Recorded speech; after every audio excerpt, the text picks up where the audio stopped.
¿Qué es esa sensación?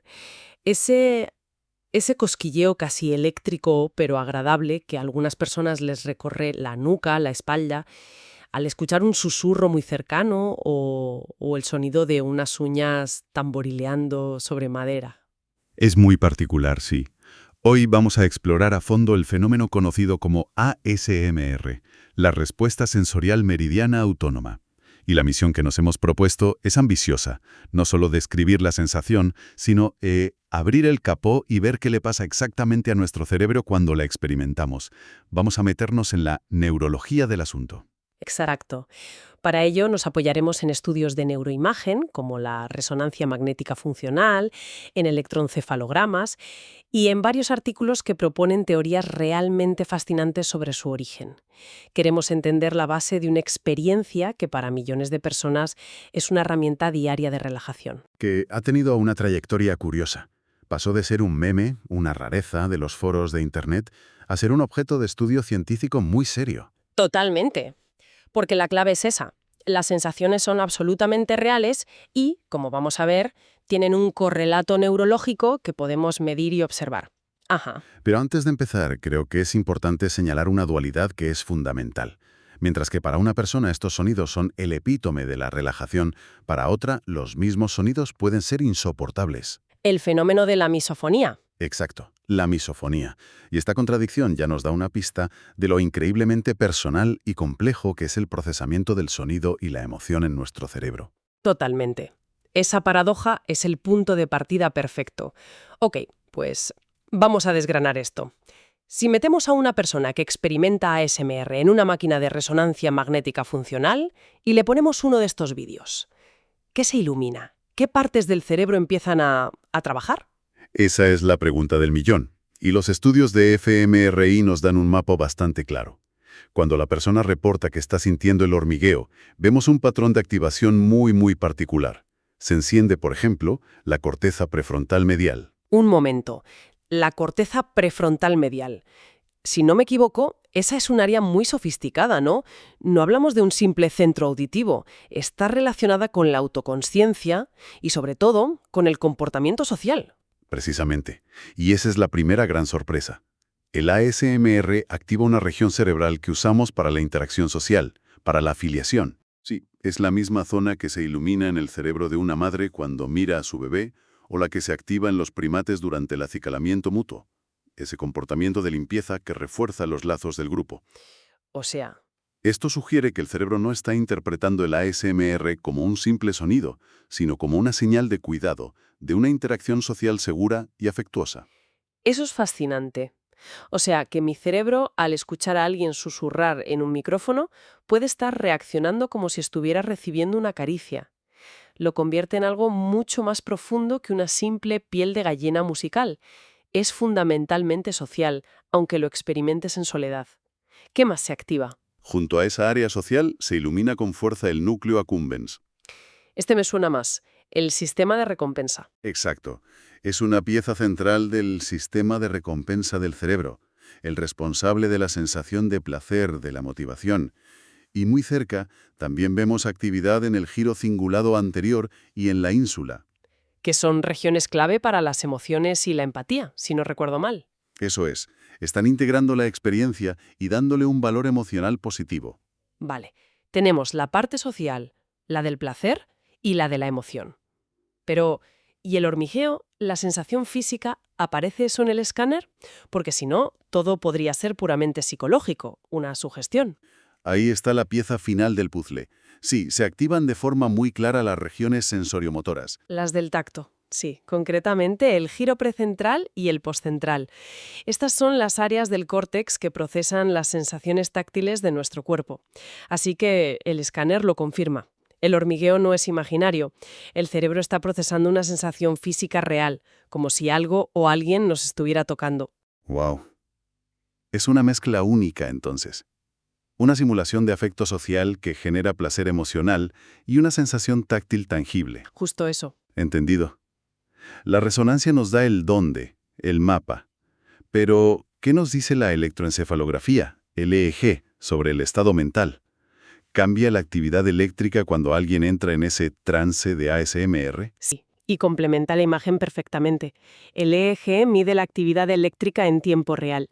Lo que se observa durante la ASMR es un aumento significativo de las ondas cerebrales alfa, Las ondas alfa son las de la relajación, ¿verdad?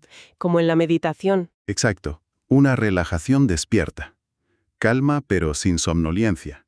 También aumentan las ondas teta, que son aún más lentas, asociadas a estados de meditación profunda, y a la vez disminuyen las ondas beta, Que son las del estrés y la alerta. las que predominan cuando estamos concentrados en un problema o estresados. Esencialmente, el cerebro apaga el modo lucha-huida y enciende el modo descanso y digestión. Entonces, si juntamos toda esta actividad cerebral, las áreas sociales iluminándose y las ondas ralentizándose, ¿qué provoca esto en nuestra bioquímica? Me imagino que todo ese movimiento neuronal tiene que liberar algo. Desde luego, desencadena la liberación de un auténtico cóctel de lo que podríamos llamar moléculas del bienestar.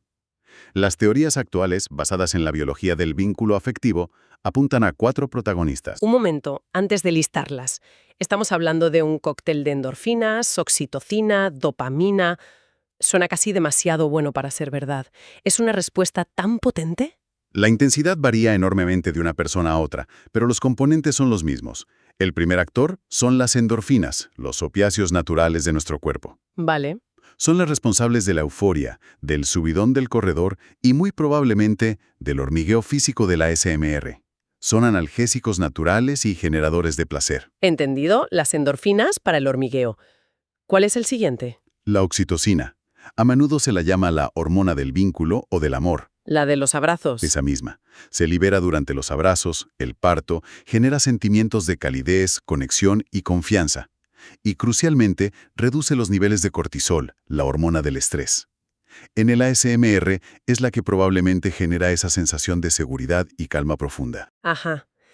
Y lo que es más interesante, algunos estudios sugieren que la oxitocina puede hacer que los receptores de endorfinas sean más sensibles, potenciando el efecto del hormigueo. O sea que no solo actúan a la vez, sino que se ayudan entre sí. Es como si la oxitocina preparara el terreno para que las endorfinas brillen más. Fascinante. Faltan 2, has dicho. Sí, la tercera es la dopamina, la molécula de la motivación y el deseo. Ah, la dopamina no es tanto la del placer en sí. No, es más bien la de la anticipación y la búsqueda de ese placer. Explica por qué la gente busca activamente sus disparadores o triggers favoritos, porque se suscriben a canales. La dopamina es la que nos mantiene enganchados, buscando la siguiente recompensa. ¿Y la última pieza de ese cóctel? Sería la serotonina. Contribuye a la sensación general de bienestar, de calma y satisfacción que a menudo perdura horas después. Es la molécula del todo está bien. Claro. Así que en conjunto tienes un sistema perfecto. La dopamina te hace buscarlo, las endorfinas y la oxitocina te dan la recompensa inmediata de placer y seguridad, y la serotonina prolonga el estado de ánimo positivo. En resumen, el ASMR parece que piratea o secuestra las vías neuronales y químicas que la evolución diseñó para el vínculo social y el afecto. Consigue generar una sensación potentísima de seguridad y placer a través de estímulos que son, en el fondo, una simulación. Esa es la palabra clave, simulación. El cerebro no distingue del todo si el cuidado es real o es un sonido grabado con un micrófono binaural. La respuesta que genera es auténtica.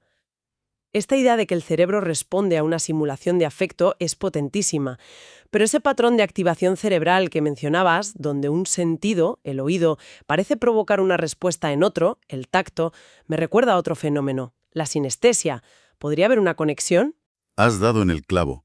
Esa es una de las hipótesis más elegantes y con más fuerza actualmente. Se la conoce como la hipótesis de la diafonía auditivo-insular. Diafonía. Suena a algo técnico, como una interferencia en una llamada, un cruce de cables en el cerebro. Es una analogía perfecta. La idea se basa en la pura anatomía cerebral. La corteza auditiva primaria, que es donde se procesan los sonidos, está físicamente pegada a una región que ya hemos mencionado, la ínsula. Y la función de la ínsula es fascinante. Es nuestro centro de interocepción, ¿no? Exacto. La percepción del estado interno de nuestro cuerpo, el latido del corazón, si tenemos hambre, frío. ¿Vale? La ínsula monitoriza todo eso y lo integra para construir lo que los neurocientíficos llaman el momento emocional global. Es, básicamente, nuestra sensación consciente de cómo me siento en este preciso instante. El hardware de la intuición. Entiendo. Pues la hipótesis de la diafonía sugiere que, en las personas con ASMR, esa proximidad física provoca un cruce de activación. La señal de ciertos sonidos se filtra o se desborda desde el área del sonido directamente al área que monitoriza nuestro cuerpo y emociones. Lo que explicaría perfectamente por qué un simple sonido puede provocar una sensación física tan real como el hormigueo. No es que el sonido cause la emoción, es que está activando directamente el centro cerebral que la genera. La señal se cuela por la puerta de al lado. Esa es la idea. Y hay evidencias que la apoyan. Por ejemplo, varios estudios han encontrado que la prevalencia de otros tipos de sinestesia, como ver colores en los sonidos, es significativamente mayor en la población que experimenta ASMR. O sea que sus cerebros tienen una mayor predisposición a que las áreas sensoriales hablen entre sí. Parece que sí. Y esto podría explicar también el otro lado de la moneda, la misofonía. Podría ser la explicación perfecta. Sería el mismo mecanismo de diafonía, el mismo cruce de cables, pero en lugar de que la señal se filtre hacia mapas neuronales en la ínsula asociados con el placer, se filtra hacia mapas asociados con la amenaza, la irritación o el asco. El mismo cableado, pero el resultado es el opuesto. Diametralmente opuesto. Esto explicaría por qué sonidos como masticar, que para la mayoría son neutros, para algunas personas son físicamente dolorosos. Vale, todo esto es el cómo y el por qué neurológico. Pero vamos a lo práctico. Más allá de la curiosidad, ¿para qué usa la gente el ASMR? Los estudios que manejamos reportan beneficios muy concretos. El principal, y el más evidente, es la relajación y la reducción del estrés. Es el uso más extendido con diferencia. Muy de cerca le sigue su uso como ayuda para conciliar el sueño. Muchísimas personas lo han integrado en su rutina nocturna para combatir el insomnio. He leído también sobre su efecto en el estado de ánimo. Un estudio muy citado encontró que participantes con síntomas de depresión reportaban una elevación significativa del ánimo después de ver vídeos de ASMR. ¿Es un simple efecto de distracción o es el cóctel químico actuando? Probablemente sea una combinación de ambas cosas. Por un lado, la atención focalizada actúa como una forma de mindfulness. Te saca de los bucles de pensamiento. Por otro, la liberación de serotonina, oxitocina y endorfinas contrarresta directamente el bajo estado de ánimo. Pero es temporal. Es importante recalcar que el efecto es temporal, sí, pero para muchos, ese alivio de unas horas es increíblemente valioso. Ese mismo estudio también mencionaba algo sobre el dolor crónico. Sí, un porcentaje de los participantes con dolor crónico reportó un alivio temporal de sus síntomas. De nuevo, la liberación de endorfinas, que son nuestros analgésicos naturales, es la explicación más probable. Ajá. Y finalmente está el uso para mejorar la concentración, que puede parecer contraintuitivo, pero ese estado de calma focalizada es muy similar al llamado estado de flujo, esa inmersión total en una tarea. Ahora, con todos estos beneficios sobre la mesa, es crucial que añadamos algunos matices y advertencias importantes, porque esto no es una panacea, absolutamente cruciales. Lo primero y más importante, el ASMR no es un tratamiento clínico. Puede ser una herramienta de autoayuda fantástica, un complemento, pero en ningún caso debe sustituir a la terapia o al tratamiento médico para condiciones serias. Es un coadyuvante, no una cura. Exacto. Además, ahí está la propia naturaleza del contenido. Hablamos de plataformas como YouTube, donde no hay ningún tipo de regulación. Claro, la calidad y la intención varían de forma abismal. Y hay otro factor, la posible habituación. La exposición excesiva puede hacer que el cerebro se vuelva menos sensible a los disparadores. Pierde el efecto. Puede perderlo, sí. Es recomendable variar los estímulos y no abusar de ellos. Y por último, y volviendo al principio, es una experiencia radicalmente personal.